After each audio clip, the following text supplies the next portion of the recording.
El problema nos dice que la cantidad inicial de microorganismos es 20. ¿Ya? Al inicio son 20. Y además que la cantidad se va duplicando cada 4 horas. Eso quiere decir que si pasan 4 horas, la cantidad va a ser 20 multiplicado por 2. ¿Ya? Porque repito, se duplica cada 4 horas. Al cabo de 8 horas, esto se habrá duplicado nuevamente. O sea, la cantidad va a ser 20 multiplicado por 2 y por otro 2. Es decir, por 2 elevado al cuadrado. Si pasan 4 horas más, o sea, 12 horas, esta cantidad se habrá duplicado. Es decir, vamos a tener 20 multiplicado por 2 al cuadrado por 2. Es decir, por 2 elevado al cubo y así sucesivamente. Lo que están preguntando es la cantidad que habrá al cabo de 44 horas. Obviamente va a ser 20 multiplicado por 2, pero la pregunta sería ¿a la cuánto? ¿No? Mira, aquí por ejemplo 4 por 1, buscamos una regla, 2 elevado a la 1. 4 por 2, exponente 2. 4 por 3, exponente 3. 4 por 11, exponente 11. Entonces, esta es la cantidad final al cabo de 44 horas. Solamente le damos la forma adecuada. Este 20 lo puedo poner como 2 por 10.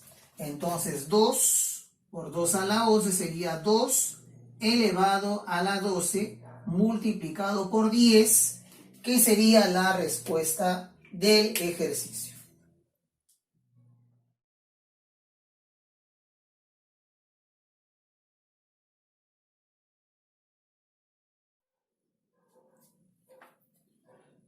Se trata de un total de 8 alumnos que desean ubicarse alrededor de un círculo, pero de tal manera que 2 de ellos son hermanos y desean ubicarse juntos. Tienen que estar siempre juntos.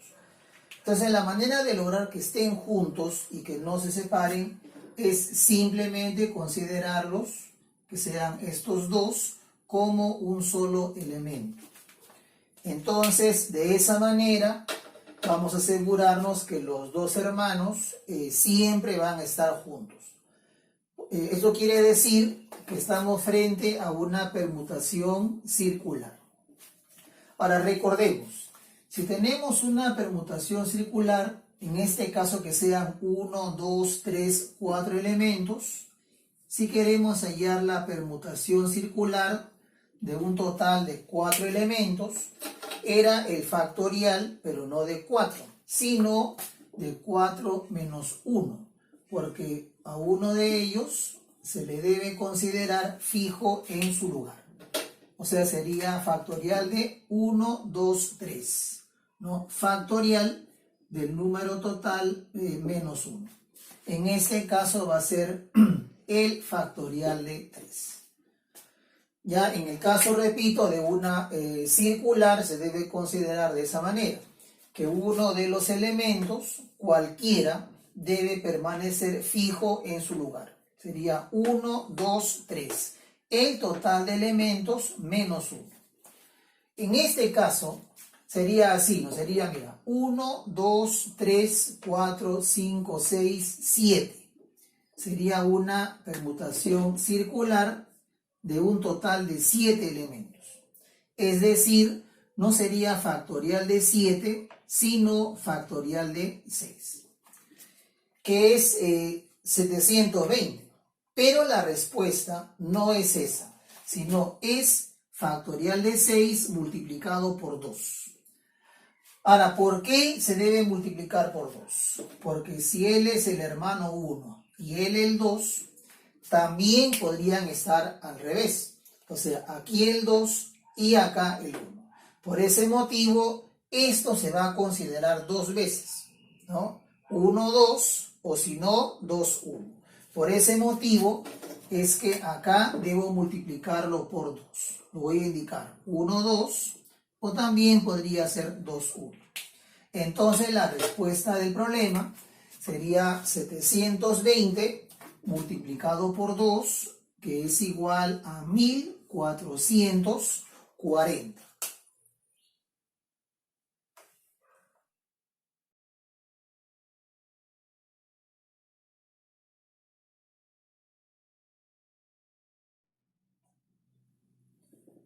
En una baraja tenemos en total 52 cartas. Se dividen en 4 grupos. Hay 13 de diamantes o cocos, 13 de corazones, 13 de espadas y 13 de tregua. Acá hay un as, acá también hay un as, acá hay un as y aquí también tenemos un as. El problema consiste en extraer, dice, 2 cartas, una por una y sin reposición, de tal manera que las 2 extraídas sean ases. Sin reposición quiere decir que si extrae una carta, esta ya no puede regresar a la baraja. Entonces, para extraer el primer as, ¿cuál sería la probabilidad? El número de casos favorables es 4.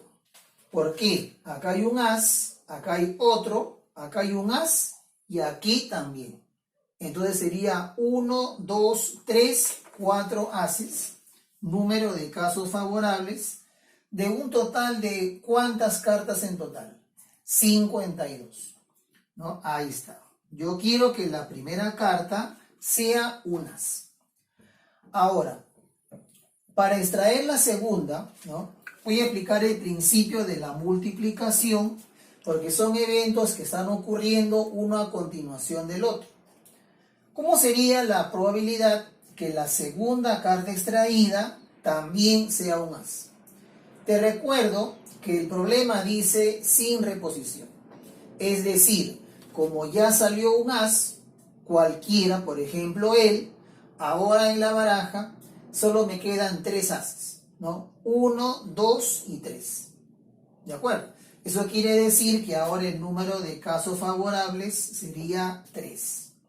Ahora, como ya saqué un as, una carta, el número total ya no es 52, sino sería 51.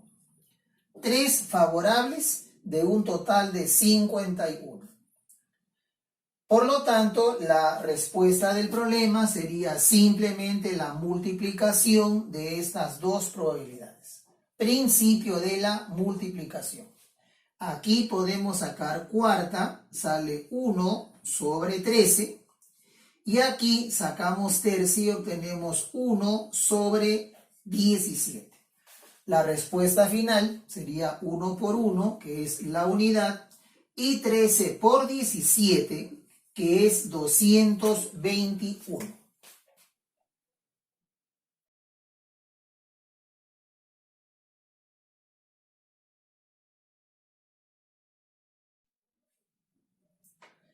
Bueno, en este problema tenemos 4 hermanos. El problema dice que los aportes de ellos, ninguno es menor de 4.200 soles. Si ninguno es menor de 4.200, significa de que todos deben ser mayor o igual que 4.200. Es decir, 4.200 o más. ¿Ya? Repito, ninguno es menor que 4.200. También hay un dato adicional. Nos dicen que el promedio de los aportes de los 4, el promedio aritmético, así lo debo asumir, es decir, la suma de los 4 aportes, la suma, ¿no?, dividida entre 4, según el problema, es igual a 5.600. Esa es la condición. El promedio aritmético de los aportes de los 4. Nos piden cuál es el máximo aporte de uno de ellos. Este 4 que está dividiendo lo voy a pasar a multiplicar. Entonces, de esa manera yo voy a tener la suma de los aportes de los 4 hermanos. El 4, repito, que está dividiendo, pasa a multiplicar. Eso nos da como resultado 22.400. ¿Y qué cosa es este resultado? Repito, la suma de los aportes de los 4 hermanos. El problema nos está pidiendo cuál es el máximo aporte de uno de ellos. No interesa cuál sea, porque se están sumando y el orden no interesa. Así que voy a suponer que él sea el mayor aporte posible. Él debe ser necesariamente lo máximo posible. Ahora, para que él sea lo máximo posible, todos los demás, ¿cómo tienen que ser necesariamente? Si él debe ser el máximo posible, todos los demás tienen que ser lo mínimo posible. ¿Y cuánto es lo mínimo posible que puede ser cada uno de ellos? Justamente 4.200. Porque la condición dice que ninguno es menor de 4.200. O sea, 4.200 o más. Por lo tanto, el mínimo va a ser 4.200 para cada uno de ellos. En otras palabras, 4.200, 4.200, 4.200. Entonces, sumando los 3, me va a dar 12.600 soles. Eso pasa a restar al otro lado y de esa manera obtenemos el aporte máximo, ¿no?, de uno de ellos, que va a ser 22.400 menos 12.600. Eso nos da como resultado 9.800 soles. Ese es el aporte máximo de uno de los hermanos.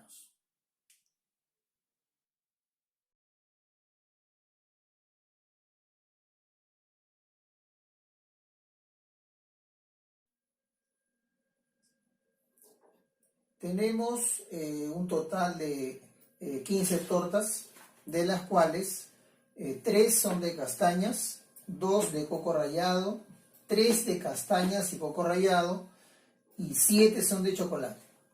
Queremos escoger 8, de tal manera que 2 sean de castañas, 1 de coco rallado, 2 de castañas y coco rallado y 3 sean de chocolate. La pregunta es de cuántas maneras se pueden escoger esas 8 tortas.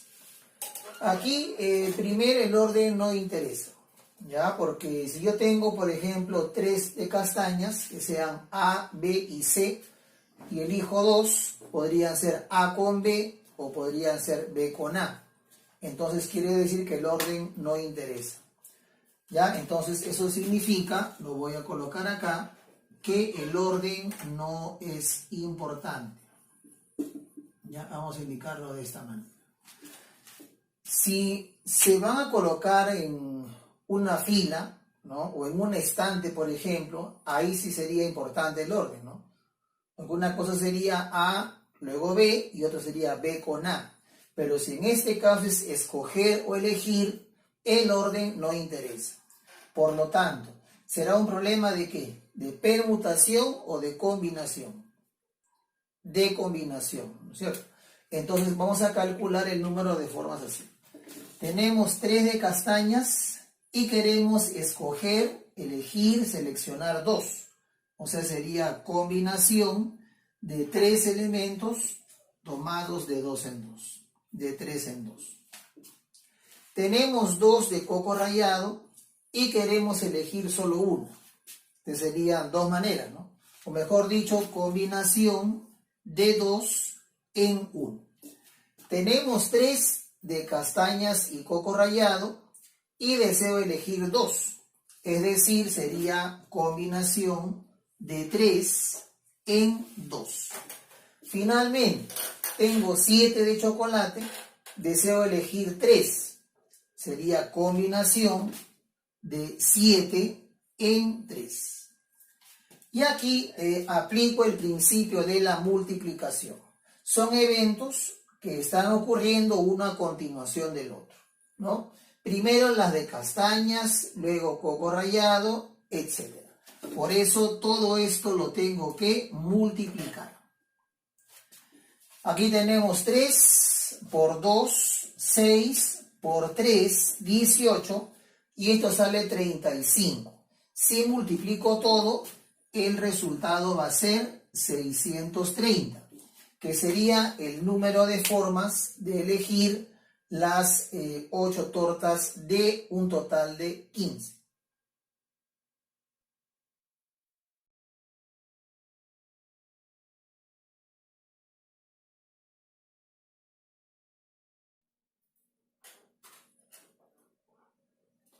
Aquí tenemos ya simbolizado todo el enunciado, el argumento que nos da el ejercicio. También nos dicen que todo este enunciado resulta falso. Esa es la condición del ejercicio. Ustedes saben que esto primero se resuelve por el paréntesis, ¿no es cierto? Luego viene el corchete, o sea, la conjunción, y este conectivo viene al final. Quiere decir que él es el conectivo principal. Entonces la pregunta que nos tenemos que hacer es simplemente cuándo el condicional resulta ser falso, ¿no? ¿En qué único caso el condicional resulta falso? Claro, cuando el primero, o sea, el antecedente, es verdadero y el consecuente resulta falso. ¿Sí o no? Es el único caso donde el condicional resulta falso. Repito, verdadero, entonces falso. Resulta falso. Eso quiere decir que esta proposición es falsa, ¿no? Jaime es policía. Jaime es policía. Resulta ser una proposición falsa. Eso es lo primero que podemos deducir. Ahora, trabajemos acá en el corchete. Primero es el paréntesis, luego viene este conectivo, que es la conjunción, el y. Entonces tenemos que preguntarnos cuándo el y es verdadero. ¿En qué único caso la conjunción es verdadera? Claro, cuando ambas expresiones son verdaderas. Verdadero y verdadero resulta verdadero, ¿no es cierto? Es el único caso donde el y, la conjunción, es verdadero, ¿no es cierto? Verdadero y verdadero. Quiere decir que esta proposición resulta ser verdadera. Si yo le quito la negación, ¿no? O sea, Jaime es un buen fiscal, esta proposición sin la negación tiene que ser falso, ¿no? Si es falso, negación de falso resulta verdadero. Entonces ya tenemos una proposición más determinada, ¿no? Jaime es un buen fiscal resulta falso. Y miren, justamente esto yo lo puedo reemplazar acá, ¿no? O sea que esta proposición es falso. Ahora, acá en el paréntesis, para que se cumpla esta condición, ¿no? Para que el entonces sea verdadero, aquí tenemos dos posibilidades. Esta proposición puede ser verdadera o puede ser falso. ¿Por qué? Falso, entonces verdadero, resulta verdadero. Falso, entonces falso, también resulta verdadero. Entonces, eso quiere decir que esta expresión tiene dos posibilidades. Puede ser verdadera o también podría ser falsa. Ahora, si esta expresión resulta verdadera, la proposición protege al corrupto vendría a ser falso, ¿no? Negación de falso, verdadero. Si toda esta expresión es falso, la proposición sería verdadera. Negación de verdadero, me sale falso. ¿Ves? O sea que esta proposición tiene dos posibilidades. Puede ser falso o puede ser verdadero. Con esto solamente nos quedaría analizar las tres expresiones que nos da el ejercicio. ¿Qué dice la primera? Dice, Jaime es un buen fiscal, lo cual no es cierto, mira. buen fiscal es falso.